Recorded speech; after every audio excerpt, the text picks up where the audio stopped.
Hello everyone, good morning and welcome back. That's not what I say when I start a video. Hello everyone, it's your old pal Tuna here and welcome back to another video. Welcome to this week's studio vlog. Things are going to be a little more down-tempo than they have been lately. I know a lot of my recent vlogs have been me traveling and doing exciting things, but this week we are hanging out in the studio and getting work done. It is Tuesday morning on May 30th. Yesterday was pretty chill. I cleaned up my workspace so that my brain space would have a good place to start working in. But since I'm on the downswing of being super busy for like a month and a half, I still have that sense of urgency inside of me to like put the pedal to the metal and get everything done and pack my days just full of stuff to do, but it's not really necessary right now, which is really welcome, and I'm going to lean into it. So yesterday, not the world's most productive day. So far this morning, I had a really fun and exciting meeting actually for a project that will probably be documented fully here, but I don't want to say anything because I haven't signed any contracts and I'm not really sure if I should or shouldn't say anything at this point, so stay tuned for that. I have made an Instagram post, I have answered some comments on YouTube, I have replied to some of my emails, not all of them yet, and today is just going to be a little bit of a cleanup day. I generally like my first day of the week to be catching up with stuff that I missed over the weekend or tying up loose ends from the week before that didn't quite get completed and making lots of little lists of all the stuff that I need to do for the rest of the week. Now this actually arrived yesterday, but I decided to wait until we were together here to open it because, you know, who doesn't love a cheeky little unboxing? This is a sticker order from Jukebox Print, which is my local supplier. I usually use them for my vinyl stickers, my higher quality stickers, single stickers, and yeah, that's pretty much it, honestly. They usually have some pretty good sales that go on. I think that this was part of a 25% off sale. And when you're running a small business, my friends, every penny counts. One of the things I love the most about Jukebox is they have a ton of custom shaped boxes that they send all of their merch out in. I honestly was like hoarding them for such a long time, but I recently had to purge some of my box collection to my dismay. So these, oh my God, these are for June's big lunch club, you guys. So this video will be going up after June has already begun. So the sticker sheet for the Meowsterpiece theme has already been revealed. This one won't be revealed for a little while, so you guys are getting the early access here on YouTube. But this was actually the drawing that started it all. This was what set me out on this theme in general, and I'm obsessed. It came out so cute, and look at how big they are. I didn't even realize when I ordered them that they were going to be this ginormous, but colors look amazing, quality is amazing, and I was like going back and forth as to whether I wanted to leave the Meowsterpiece on or to like not have the text on. I'm glad that I did. I think it adds a little extra something, and yeah, you can get yours in my big lunch club until the end of June, but I seem to have ordered a lot, so I think I might have some leftovers, possibly, but you never know. Those are usually for only in person, so don't sleep on the Meowsterpiece. The most important thing that I have to finish today is that I have some shop orders here that I ran out of shipping packages for, so I'm gonna get those boxed up and get the postage on there and probably bring them back to the post office tomorrow, but I want them to be all ready to go so I don't have to worry about that. Hey, don't bite that. I know it's sticky garbage and that's your favorite. I'm so sorry. And then I'll probably close my shop as well. I don't know, I don't really feel like packing any more orders, so I'm gonna lock up for the time being until the next shop drop occurs. But that shouldn't take me too long, and then yeah, we'll continue on from there.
Hello friends, Wednesday at 4 p.m. here. I don't have a ton to report. You saw basically everything I did yesterday. I don't know why, but I am very tired today.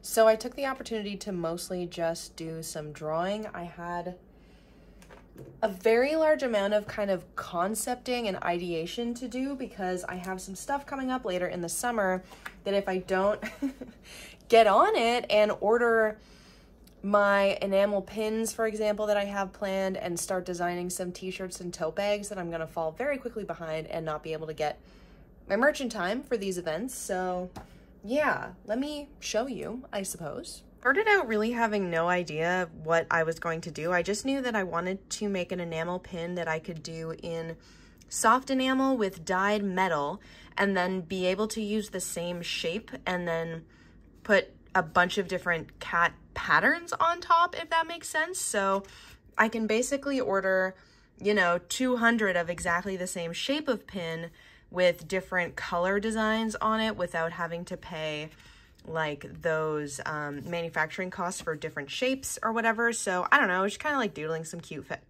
cats. That's a Freudian slip there.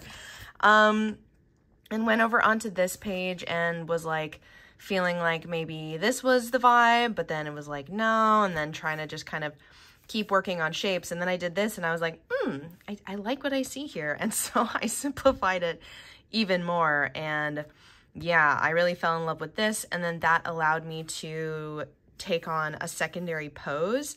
And I think this one is like obviously kind of the most distilled version of these ones. And I think they have a similar level of stylization going on. So yeah, I want to do 2 different enamel pin designs and then do 8 different color patterns and have 4 of them be in one color pattern and 4 of them be available in the other color pattern. But I don't know, I'm gonna do a little bit more research as to what that would entail from a stocking and cost perspective. I started coming up with some ideas for some fashion cat customs. I want to do a bunch of one-of-a-kind painted ones, mostly just for fun, honestly. And then I'm doing this event called Meow Fest in August, which is a cat convention, I know. So I figured that having a handful at my table there would probably be a lot of fun for the people at the show. And then also for that show, they requested sort of that I do t-shirts and apparel. So I am trying to stay away from like illustration products like prints. So I'm going to do enamel pins, fashion cats, do a run of t-shirts. I just think this Tobean fan club is just really simple and effective, and it's going to, you know, people are going to connect with it. So I'm thinking it's the big print's going to be on the back, and then on the front there'll be like a little breast like icon of the Tobeans and then Tobean fan club, and then I can throw it on some totes while the screens are already printed. And then I really like Ask Me About My Cat as a slogan.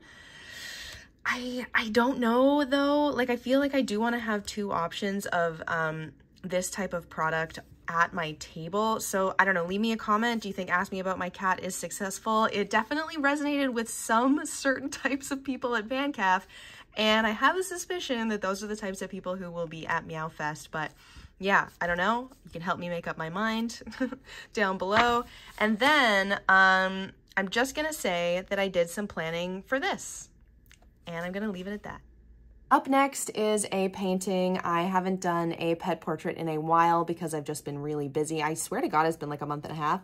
So feeling a bit rusty on that, but I'm doing this one for a beloved repeat customer who's always really supportive and super kind. So I'm really looking forward to completing this for them.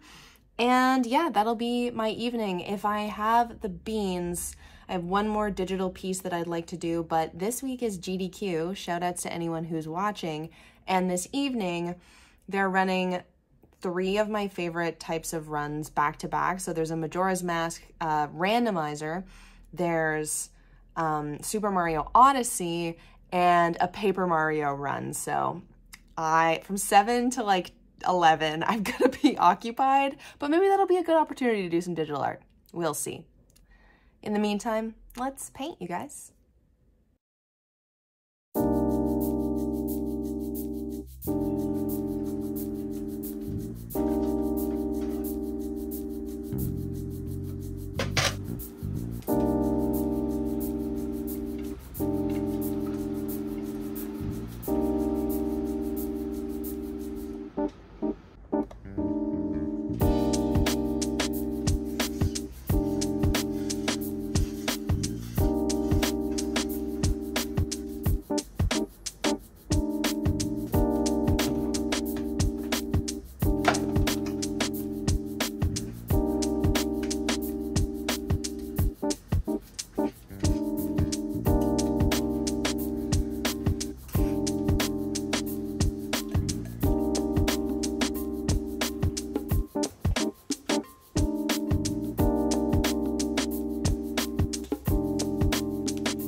It's disembodied voice Tuna joining you from beyond the time that this footage was filmed.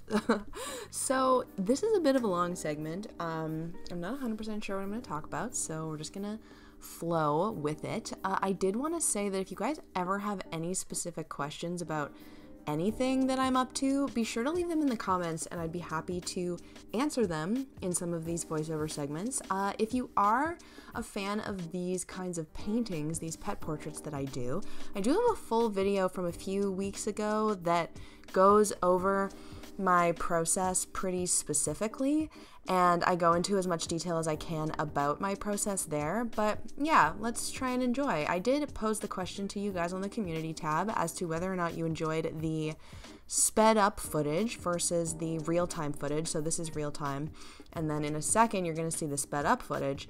The consensus was 50-50, so I thought I'd do a little bit of each, and hopefully it kind of gets the point across, because there's certain times when it's more valuable to see the slowness of the process of me making decisions and like pulling back and kind of looking and then going in and adding more spots. But then there's parts where I'm really just plucking away, especially in the fur here, because there's so much back and forth of color placement that I need to do in order to build up the layers to get the effect that I want.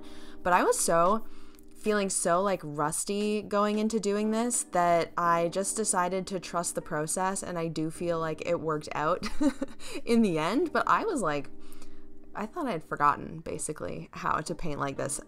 That's why I never stop working, is because if I do stop working, I lose the momentum and I completely forget how to do my job.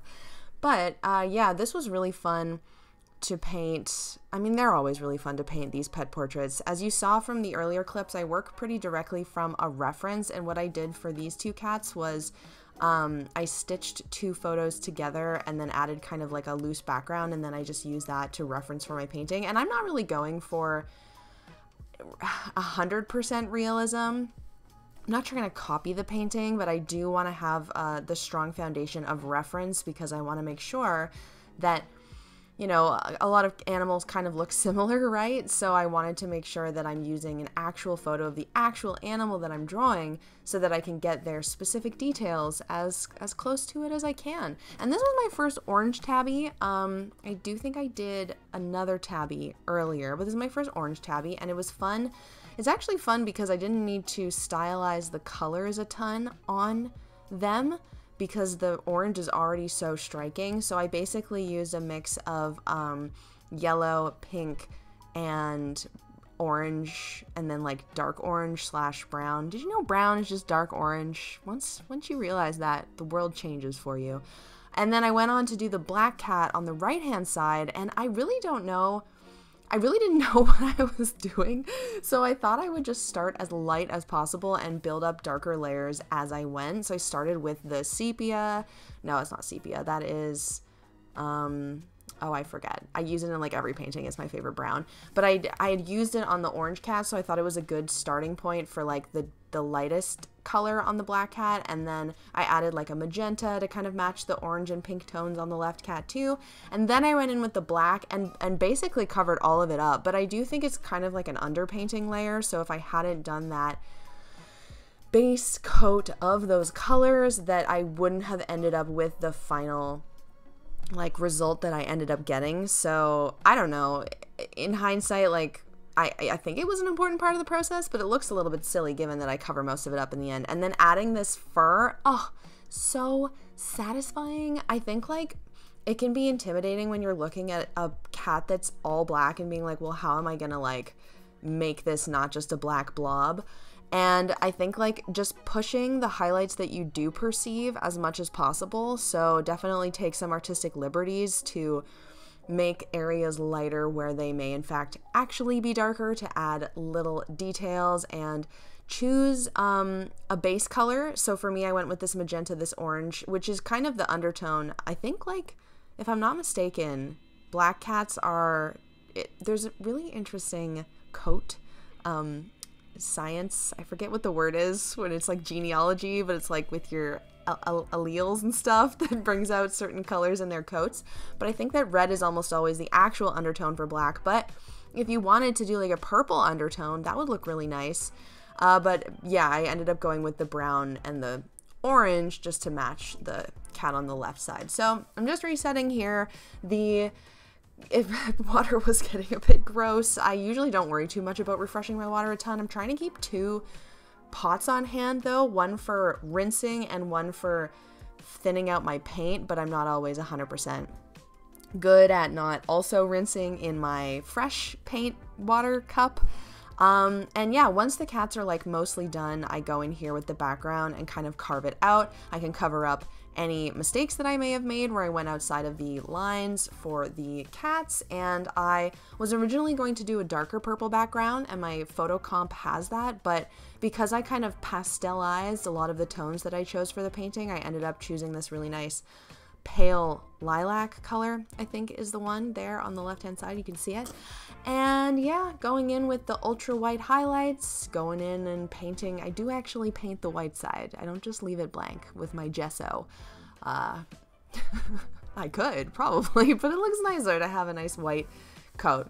And I don't usually sign these paintings either, but I kind of want to get in the habit of it. So there we go, starting the habit. And the final touch left to the end, the whiskers, the cutest part of the painting. And yeah, I'm really happy with how this came out. Real time was like, I think it's about 4 hours, but it's kind of the only thing I can do in a day because it really requires a lot of my focus. So yeah, there it is. Cute as a button.